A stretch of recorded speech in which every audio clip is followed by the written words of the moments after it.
خبر شامل کرتے ہیں چکوال سے راجہ وسیم کی اس رپورٹ میں۔ اسسٹنٹ کمشنر چکوال ذیشان شریف کا دبنگ ایکشن تھانہ ڈومن کی حدود میں واقع گاؤں تھل چک میں 15 کنال 7 مرلے سرکاری اراضی مافدن عام زمین کو واگزار کروا لیا گیا۔ تفصیلات کے مطابق تھانہ ڈومن کی حدود میں واقع گاؤں تھل چک میں سرکاری اراضی مفدن عام زمین پر 62 افراد نے قبضہ کر رکھا تھا، جس پر گاؤں کے لوگوں نے اس سارے معاملے کی تحریری درخواست ڈپٹی کمشنر چکوال کو دینے کے ساتھ ساتھ اہلیان گاؤں نے میڈیا سے مدد کی درخواست صفی نامہ کے ڈسٹرکٹ کرائم رپورٹر راجہ وسیم عرف راجو چاند سے کی، جس پر راجہ وسیم نے اس سارے معاملے کی تحقیقات کرنے کے بعد اس کو میڈیا پر ہائی لائٹ کیا۔ راجہ وسیم کی خبر پر چکوال انتظامیہ حرکت میں آ گئی۔ اسسٹنٹ کمشنر چکوال ذیشان شریف نے اس معاملے کو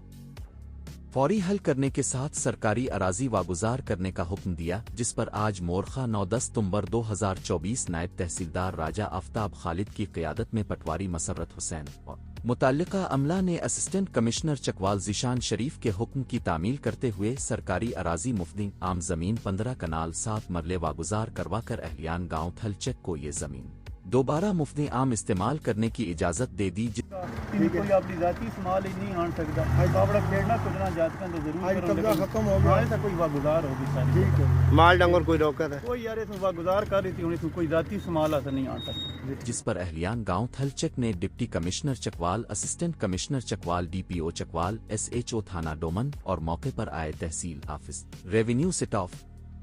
کو خراج تحسین پیش کیا اور ڈھیروں دعاؤں سے نوازا۔ اہلیان گاؤں تھل چک نے خصوصی شکریہ راجہ وسیم اور صفی نامہ ٹیم کا بھی ادا کیا، جنہوں نے بروقت معاملہ ہائی لائٹ کرنے سے اس مسئلہ کو فوری حل کروا لیا گیا۔